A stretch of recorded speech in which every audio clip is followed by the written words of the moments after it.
الا ان اولیاء اللہ لا خوف علیہم ولا هم یحزنون۔ اللہ رب العزت اللہ کے ذریعے سے اپنے بندوں کو آگاہ فرما رہا ہے۔ اللہ کہہ رہا ہے آگاہ ہو جاؤ، آگاہ رہو، خبردار۔ ان اولیاء اللہ، بے شک اولیاء اللہ یعنی کہ اللہ کے ولیوں کو، لا خوف علیہم، کوئی خوف نہیں ہے، ولا هم یحزنون، اور نہ ہی کوئی غم ہے، نہ وہ غمگین ہوتے ہیں۔ پیارے بزرگوں اور دوستو، اللہ رب العزت اپنے محبوب ولیوں کی شان بیان کرتے ہوئے کہہ رہا ہے انہیں کسی چیز کا خوف نہیں ہے، اور انہیں کوئی غمگین کرنے والی چیز بھی نہیں ہے، یہ غمگین نہیں ہوتے ہیں۔ اللہ نے انہیں خوف اور غم سے بے نیاز کر دیا ہے۔ اب ذرا غور کرے گا، قابل غور نکتہ ہے، سمجھنے کے لائق بات ہے کہ کوئی غم کب ہو، کسی کو غم کب ہوتا ہے، کوئی غم زدہ کب ہوتا ہے، کوئی خوف میں مبتلا کب ہوتا ہے۔ پیارے بزرگوں اور دوستو دیکھیے، کوئی آدمی خوف میں اس وقت مبتلا ہوتا ہے جو آدمی کسی چیز کو اپنا سمجھتا ہے، اور کوئی چیز جب کسی کی ہوتی ہے تو آدمی اس چیز پر غم زدہ ہوتا، خوف زدہ ہوتا ہے۔ جیسے مثال کے طور پر کسی کی عزت ہے تو انسان عزت کے لیے خوف زدہ ہوتا ہے، کسی کی کوئی شے ہے، گھر ہے، تو انسان اپنے گھر کے لیے خوف زدہ ہوتا ہے۔ انسان کا کوئی اپنی اولاد ہے تو انسان اپنی اولاد کے لیے خوف زدہ ہوتا ہے۔ انسان کی کوئی اپنی گاڑی ہے، کاروبار ہے، تجارت ہے، تو انسان خوف زدہ ہوتا ہے۔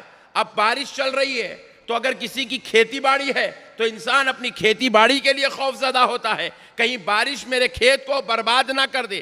کوئی آدمی گاڑی پر مسجد کو آیا ہے، گاڑی باہر رکھا ہوا ہے، وہ اس کی اپنی ہے، جب وہ اس کی اپنی ہوتی ہے تو اپنی گاڑی کے لیے وہ خوف زدہ ہوتا ہے۔ کب؟ جب اگر وہ اس کو لاک نہ کرے، جب وہ اس کو جو ہے بس یوں ہی چھوڑ کر باہر آ جائے۔ تو مسجد کو جاتا ہے لیکن خوف لگا رہتا ہے کہیں گاڑی چوری نہ ہو جائے، کہیں کوئی اسے اٹھا نہ لے جائے، تو یہ خوف لگا رہتا ہے۔ اس کی کوئی اولاد ہے اور اولاد جب جو ہے باہر نکلتی ہے، حالات خراب ہو جائے، دنگے فساد ہو جائے، تو بندے کو خوف لگ جاتا ہے کہ کہیں میری اولاد کے ساتھ کوئی غلط حرکت نہ ہو جائے۔ تو انسان کو خوف اسی وقت ہوتا ہے جب وہ کوئی چیز اپنی سمجھتا ہے، جب وہی چیز اس کی ہوتی ہے تو اس پر اس کو خوف ہوتا ہے۔ لیکن اللہ کہہ رہا ہے کہ میرے ولیوں کو نہ کسی چیز کا خوف ہے، نہ کسی چیز کا غم ہے۔ تو پتہ کیا چلا؟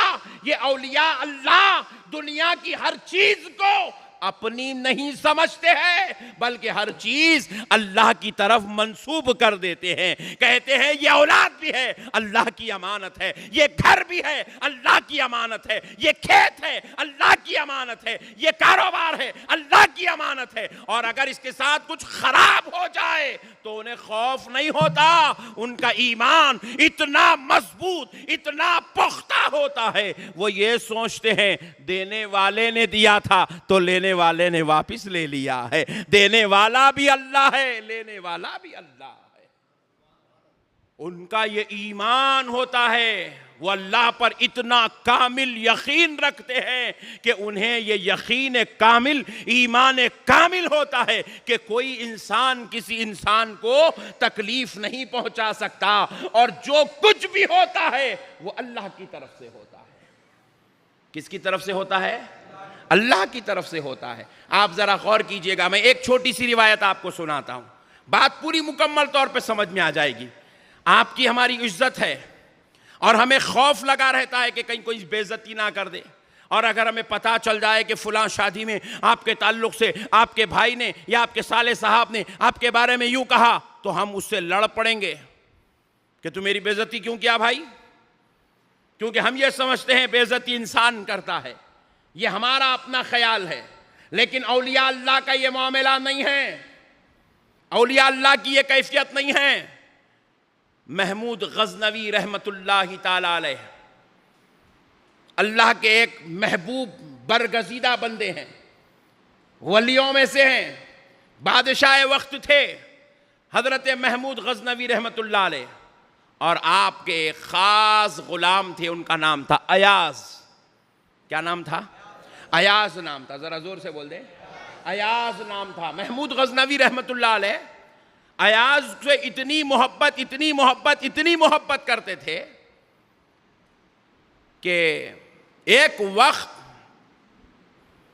جب محمود غزنوی رحمت اللہ علیہ کو سلطنت نصیب ہوئی تو آپ جب اپنی سلطنت میں، اپنے بادشاہی محل میں، اپنی اس شاہانہ شان والی کرسی پر بیٹھنے کے لیے جب آپ تشریف لے گئے تو محمود غزنوی رحمت اللہ علیہ کا جب قافلہ جا رہا تھا، ساری قوم جب آپ کا استقبال کر رہی تھی کہ بادشاہ وقت اپنے دربار کو جا رہے ہیں، پہلی بار اپنی مسند ذیشان پر بیٹھنے والے ہیں، تو حضرت محمود غزنوی نے کہا کہ مجھے یہ سلطنت، یہ مسند، یہ عزت، یہ مقام ایاز کے مشوروں کی وجہ سے بھی ملی ہے۔ ایاز کے مشوروں کا بھی اس میں بہت بڑا دخل ہے۔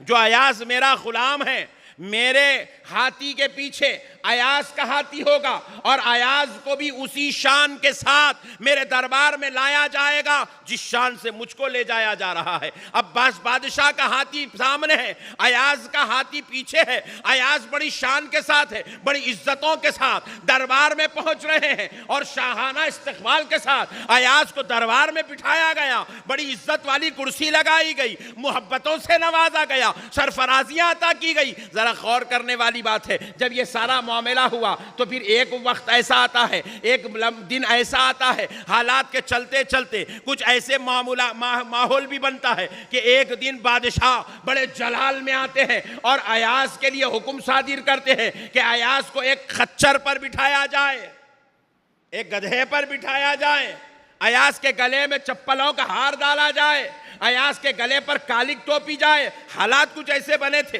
بادشاہی معاملات ہے، اب جمعہ کا وقت ہے، ہم تفصیل میں نہیں جائیں گے، بہرحال حالات ایسے بنے تھے کہ ایاز کو ایک خچر گدھے پر بٹھایا گیا اور ایک گلے میں چپلوں کا ہار ڈالا گیا اور منہ پر پوری کالک ٹھوپ دی گئی، اور ایاز کو اسی حال میں پورے شہر کا دورہ کروایا جا رہا ہے۔ جب بھی حکم بادشاہ کا تھا، اب بھی حکم بادشاہ کا ہے۔ ایاز بڑے پریشان ہو گئے، ایاز کو دیکھ کر لوگ بڑے پریشان ہو گئے۔ ایاز وہاں ہاتھی پر بیٹھے تھے، وہاں بھی مسکرا رہے تھے، یہاں گدھے پر بیٹھے ہیں، یہاں بھی مسکرا رہے ہیں، وہاں شاہانہ لباس پہن کر بیٹھے تھے، وہاں بھی مسکرا رہے تھے، یہاں پر چپلوں کا ہار پہن کر بیٹھے ہیں، یہاں بھی مسکرا رہے ہیں۔ ایاز سے کسی بزرگ نے پوچھا، قریب آئے، آ کر پوچھا، ایاز یہ کیا بات ہے؟ میں نے تم کو ہاتھی پر بھی دیکھا، بڑے شادمان تھے، میں تمہیں خچر پر بھی دیکھ رہا ہوں، تم بڑے خوش نظر آ رہے ہو، وہاں سرفرازیوں میں خوش تھے، یہاں ذلت و خواری میں خوش ہے، بات کیا ہے؟ ایاز نے جواب دیا، وہ وَتُعِزُّ مَن تَشَاءُ کی منزل تھی، یہ وَتُذِلُّ مَن تَشَاءُ کی منزل ہے۔ وہ عزت دینے والا بھی اللہ تھا، یہ ذلت دینے والا بھی اللہ ہے۔ ہمارا اپنا کیا ہے؟ بولے بادشاہ کے لیے تم کچھ نہیں کہو گے، بادشاہ کے لیے کمنٹ نہیں کرو گے، تو بولے بادشاہ تو ذریعہ ہے۔ بادشاہ تو ذرا زور سے بولے ذریعہ ہے، حقیقت میں اس عزت کا دینے والا بھی اللہ ہے، اور آج یہ ذلت کا دینے والا بھی، اس منصب پہ بھی اللہ بٹھاتا ہے، اس منصب پہ بھی اللہ بٹھاتا ہے۔ میرے پیارے بزرگوں اور دوستو، پتہ کیا چلا؟ ہم کیا سمجھتے ہیں؟ عام انسان کی یہ سوچ ہوتی ہے سامنے والا بے عزتی کر رہا ہے، کہا نہیں، خدا کی قسم کسی کی ماں نے اس زمین پر ایسا بیٹا نہیں جنا جو کسی انسان کو ذلیل کر سکے۔ ذلیل ہوتا بھی ہے انسان، یہ بھی اللہ کی طرف سے۔ اللہ تعالیٰ خود فرما رہا ہے وَتُعِزُّ مَن تَشَاءُ وَتُذِلُّ مَن تَشَاءُ بِيَدِكَ الْخَيْرُ إِنَّكَ عَلَى كُلِّ شَيْءٍ قَدِيرٌ إِنَّ اللَّهَ عَلَى كُلِّ شَيْءٍ قَدِيرٌ۔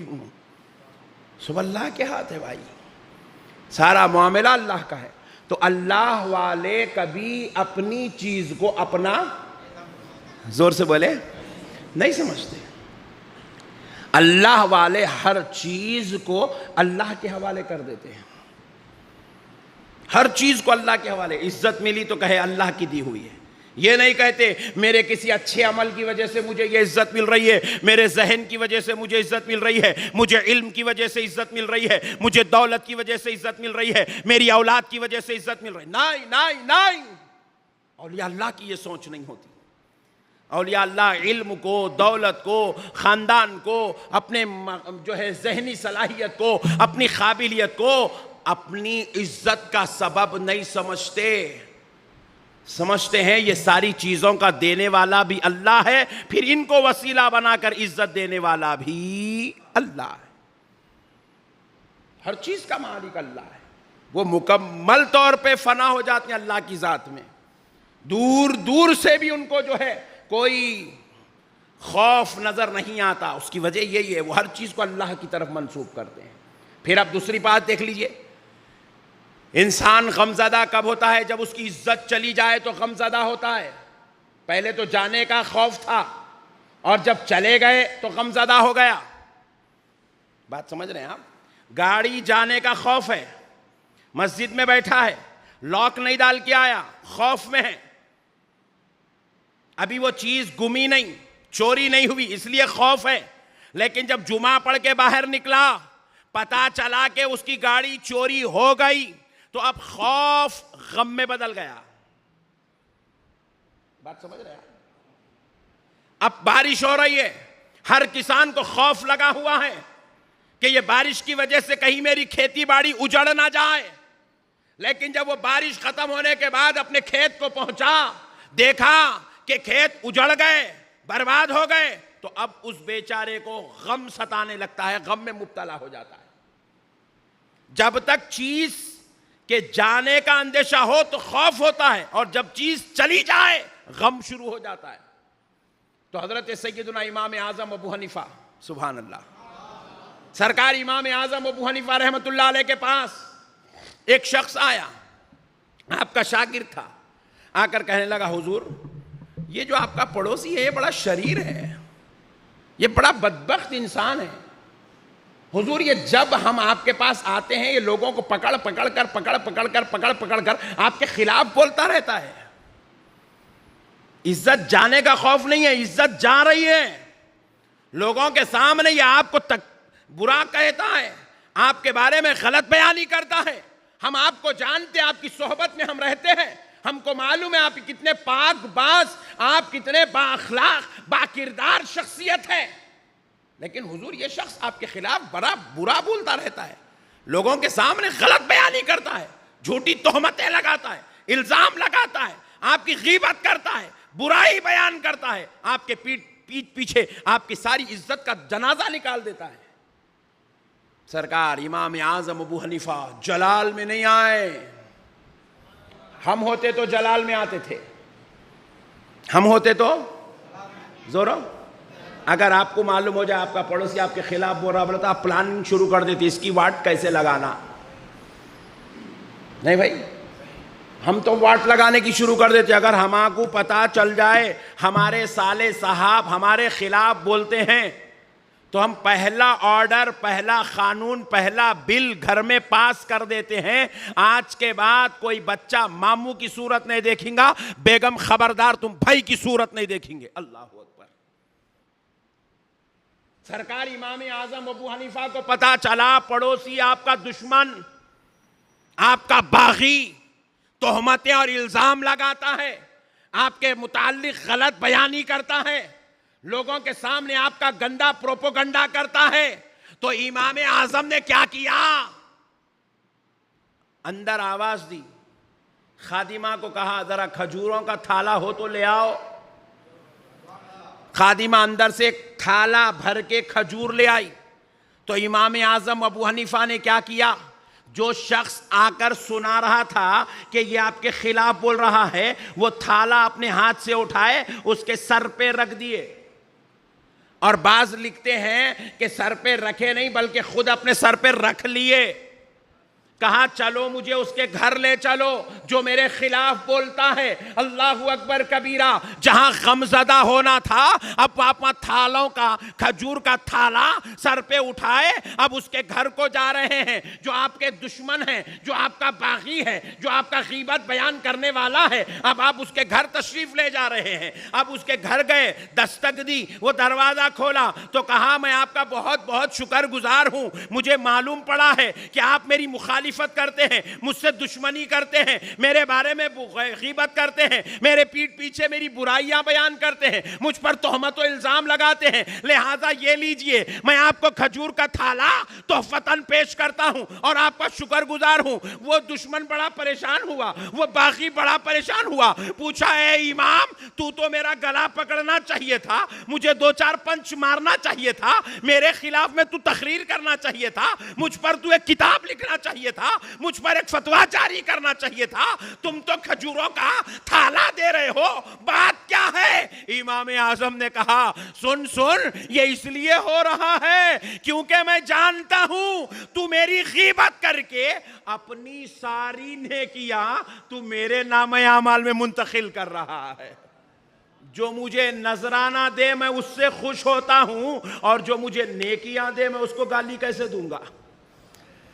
کہا تو جو کر رہا ہے یہ تیرا اپنا قصور نہیں ہے، تو جو کر رہا ہے یہ تیری اپنی طرف سے نہیں ہے، یہ اللہ نے چاہا تو ہوا ہے، اور میں اللہ کی اس چاہت پر کہ اللہ نے میرے نیکیوں میں اضافہ کرنے کے لیے تجھ کو ذریعہ بنایا، کیونکہ رسول پاک ارشاد فرماتے ہیں غیبت کرنے والے کی نیکیاں اس کے نام اعمال سے نکلتی ہے، جس کی غیبت ہوتی ہے اس کے نام اعمال میں منتقل ہو جاتی ہے۔ اللہ نے تجھ کو میری نیکیوں میں اضافے کا سبب بنایا ہے، لہٰذا میں تجھ کو پنچ کیوں ماروں گا، فتویٰ کیوں دوں گا، گالی کیوں دوں گا؟ میں تو تجھ کو تحفہ دوں گا اور تیرا شکریہ ادا کروں گا۔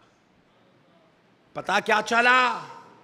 اولیاء اللہ کو جہاں غم ہونا چاہیے تھا وہاں پر بھی وہ شکر گزاری کے مرحلے طے کرتے ہیں، شکر گزاری کے مرحلے طے کرتے ہیں۔ یہ ہے اولیاء اللہ کی شان۔ اسی لیے اللہ رب العزت اپنے مقدس کلام قرآن مجید میں ارشاد فرماتا ہے اولیاء اللہ خوف سے بھی پاک ہے اور اولیاء اللہ غم سے بھی پاک ہے۔ ان کو خوف سے بھی محفوظ کیا گیا، ان کو غم سے بھی محفوظ کیا گیا۔ میرے پیارے بھائیوں، اللہ والوں سے تعلق رکھنا ضروری ہے۔ جب تک ہم اللہ والوں سے تعلق نہیں رکھیں گے ہماری زندگیاں نورانی نہیں بنتی، ہماری زندگیاں کامیاب و کامرام نہیں ہوتی۔ اولیاء اللہ اللہ کے وہ نیک اور محبوب بندے ہیں جن کو پروردگار نے، جن کو اللہ رب العزت نے اپنے حبیب پاک صلی اللہ تعالی علیہ وآلہ وسلم کا خاص صدقہ عطا فرمایا ہے، جن کو خاص نعمتیں، رحمتیں، انعام و فضل ملا ہے، جن پر خاص نوازشات کی بارش ہوئی ہے، جن کو اللہ تبارک و تعالیٰ نے اپنے خصوصی فضل سے سرفراز فرمایا ہے، اولیاء اللہ کو۔ اب آپ اولیاء اللہ کی شان قرآن پاک کی اس آیت سے سمجھیے، خالی سمجھ کے لائٹ نہیں لینا، ذرا دوسروں تک بھی پہنچانا نہیں۔